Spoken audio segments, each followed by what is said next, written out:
Accident आए दिन होते रहता है, लेकिन कहीं पे जब एक्सीडेंट होता है तो उस परिवार का सदस्य जब खो जाता है तो उस घर वालों को पता चलता है कि एक्सीडेंट आखिर में क्या था।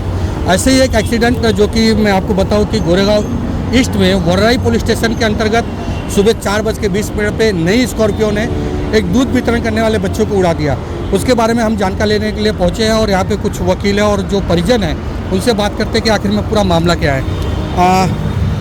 मैडम जी, आपका परिचय दे दीजिए, उसके बाद बताइए कि आखिर में केस क्या है ये। मेरा नाम एडवोकेट ललिता राजगुरु है और बेसिकली मैं राजस्थान से बिलोंग करती हूँ। ये मेरे सब राजस्थानी भाई हैं और जो लड़का एक्सपायर हुआ है वो लड़का भी राजस्थानी है। तो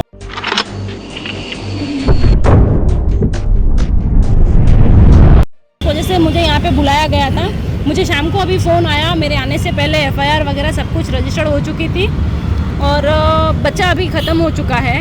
और जो सामने वाली पार्टी थी उनमें से कुछ लोगों को अरेस्ट किया गया है। कुछ 8 लोग स्कॉर्पियो में थे और उन 8 में से 3 लोगों को अरेस्ट किया गया है, जिसमें से कुछ लड़कियां भी थी। तो ऐसा कहा जा रहा है कि जो लड़का ड्राइव कर रहा था उसके पास ड्राइविंग लाइसेंस नहीं था। उसके बाद भी वो ड्राइव कर रहा था गाड़ी और ड्राइव करने के समय में हमारा बच्चा जो था, जो दूध सप्लाई करने का काम करता था, वो एक्सपायर हो गया है। और ऐसी सिचुएशन में जो सेक्शन बनते थे उन्होंने वो सारे सेक्शन मेंशन किए हैं। कुछ चीज़ें हैं जो अभी भी क्लियरिफाई नहीं हुई है, जैसे कि हमें उस बच्चे का आधार कार्ड नहीं दिखाया गया कि वो कौन बच्चा है जो ड्राइव कर रहा था, जिसका नाम की FIR में मेंशन किया गया है। क्या नाम है मैडम उसका? उसका नाम मुझे देखना पड़ेगा क्योंकि वो मुस्लिम नेम है, तो मुझे एग्जैक्टली मालूम नहीं है। उसका कुछ मुस्लिम नेम है, मुझे एग्जैक्टली नेम मालूम नहीं है। पर कुछ 8 बच्चे थे जिसमें से सारे बच्चों का नाम मेंशन नहीं है। सिर्फ FIR जो हुई है वो उसके फादर पे FIR करी गई है और उस बच्चे के ऊपर FIR करी गई है। उसके परिजन भी अभी यहीं पे हैं। तो हमारा ये कहना है कि भाई आज भी जो पूना वाला इतना बड़ा मैटर होने के बावजूद भी जो माता पिता इस तरीके से अपने बच्चों को गाड़ियाँ दे देते हैं बिना ड्राइविंग लाइसेंस के, ये कहीं ना कहीं हमारे जो समाज है उनके दूसरे बच्चों के ऊपर बहुत बड़ा इफेक्ट हुआ। हमारे परिवार का बच्चा चला गया और इन सब चीज़ों का दुख हमें पूरी ज़िंदगी भर रहेगा। मगर आज भी जो कानून, मैं ये तो नहीं कहूँगी एक वकील होते हुए कि कानून कड़क नहीं है, मगर कानून होते हुए भी जो परिजन उसका पालन नहीं कर रहे हैं, उससे कई परिवारजन अपने बच्चों को आज भी खो रहे हैं। अभी कितने लोग को अरेस्ट किया है पुलिस ने? अभी फिलहाल तो 3 लोगों को अरेस्ट किया गया है। अच्छा, आप लोग कब से खड़े हैं यहाँ पे? कितने बजे से आए हैं? मैं सुबह 7 बजे से आया हूँ। अच्छा, बाबूलाल जोशी। कैसे खबर लगी आपको? मेरे को कॉल आया, मेरे बेटे के कॉल आया, दुकान पर कॉल आया था, 4 पूजा डेयरी है मेरी, और तभी से मैं इस केस में लगा हुआ हूँ। पुलिस भी हमारा रिस्पॉन्स कर रही है। हमारे विधायक अतुल जी पातलकर ने भी फ़ोन किया था सीनियर साहब को। और मैं तो यह महाराष्ट्र सरकार से यही मांग करूँगा कि एक गरीब परिवार का बच्चा है, इसको उचित से उचित मुआवजा दिलाया जाए और जिन्होंने भी ये घटना की है उनको कड़ी से कड़ी सज़ा दिलाई जाए। और मैं शिंदे साहब से और देवेंद्र फडणवीस जी से यही मांग करता हूँ।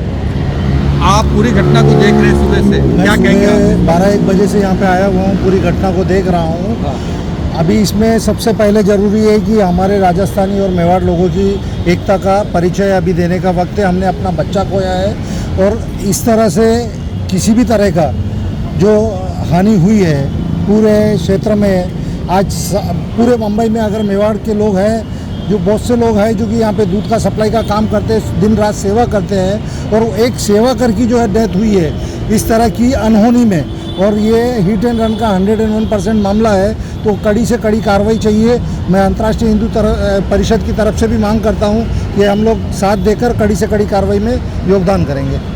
आप क्या कहना चाहेंगे पूरी घटना के बारे में? मेरा ये कि कहना है, अभी जो भाई साहब ने बताया हिट एंड रन का ये जो मामला जो है, ये हकीकत में मुंबई में बहुत फैला हुआ है और ये लोग रात को 2 बजे से लगा के सुबह 6 बजे तक ये लोग रोडों के ऊपर अपना कारनामा दिखाते हैं और उसमें कई निर्दोष लोगों की जानें चली जाती हैं। हमारे दूध के व्यवसाय अंधेरी से लगा के दहीसर तक बहुत सारे, कम से कम हज़ारों की संख्या में हमारे मेवाड़ के दूध के व्यवसाय हैं जो सुबह 4 बजे 3 बजे उठ के अपना दूध का व्यवसाय करते हैं। ऐसे ही ये बच्चा अपना दूध का व्यवसाय करने को निकला और ये लोग रॉन्ग साइड, सही साइड, गलत साइड, ये लोग कुछ देखते नहीं हैं क्योंकि ये लोग सब नशे में रहते हैं और नशे में रह के लोगों के ऊपर इस तरीके से वो गाड़ी वाड़ी चला लेते हैं। तो महाराष्ट्र सरकार से हमारा यही निवेदन है कि ऐसे लोगों के ऊपर जल्दी से जल्दी कार्रवाई होवे और इनको बहुत बड़ी सज़ा मिले और दूसरा जो हमारा बच्चा खोया है हम लोगों ने, वो बच्चे को एक मुआवजा मिले, और वो मुआवजा के लिए हमारी सारे मेवाड़ के हमारे दूधवासी सुबह से यहाँ खड़े हैं हम लोग, तो उनको मुआवजा मिले, और मुआवजा हमारी तरफ से मिलना ही चाहिए। जब तक उनको मुआवजा नहीं मिलेगा हम लोग यहाँ से नहीं लेंगे। धन्यवाद। सरकार अपनी रणनीति बना लेती है, लेकिन कार्रवाई करने में कहीं ना कहीं थोड़ी हिचकिचाहट होती है। सुबह 4:20 का एक्सीडेंट था, अब जाकर कहीं 6 से 7 बजे FIR कॉपी इनके हाथ में आता है और पोस्टमार्टम के लिए बॉडी जाती है। ऐसे ये सिलसिला चलता रहेगा। अब मैं आपसे जो बात करा दूं, जो कि लड़का जिस परिवार का था उस परिवार के सदस्य, उनसे बात करते हैं। आपको खबर कैसे लगी और आपका यहाँ कैसे आना हुआ, क्योंकि आप तो यहाँ के रहते नहीं हो, तो कैसे आए आप? मेरे गांव के ये लोग हैं, इन्होंने फ़ोन किया सुबह फ़ोन किया 7-8 बजे तक, तो बोले कि नहीं ये है नॉर्मल है, ऑपरेशन में ले जा रहे हैं डॉक्टर। उसके बाद फिर मालूम पड़ा कि डेथ हो गई। अच्छा, तो अभी आप लोग लेने वाले हो कि नहीं लेने वाले? हाँ, बॉडी नहीं लेने वाले, हमारे साथ न्याय नहीं हुआ ना। अच्छा, न्याय नहीं हुआ है अभी तक? न्याय नहीं हुआ है, कोई सुनने वाला भी नहीं है। ये परिवार न्याय की गुहार लगाते हुए राजस्थान अपने गांव से यहाँ आया, और अब इनका कहना है कि हम बॉडी नहीं लेंगे। हालांकि इनका जो ये सोच है ये ज़रूरी है, क्योंकि बॉडी अगर ले लिए तो सारे केसेस रफा दफा हो जाते हैं। अब ये मुद्दा कहाँ से क्या बनने वाला है, ये सारे मुद्दे की जानकारी मैं आपको देता रहूँगा।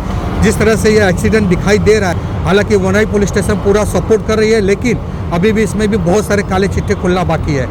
क्योंकि ड्राइवर कौन था, 4:20 पर ऐसा कौन सा काम आ गया था कि वो रोड पे निकला, नो एंट्री में उसने एंट्री मारी, और क्या वो नशे में था? ये सारी जानकारी जल्द ही मैं आपके सामने खुलासा करूंगा।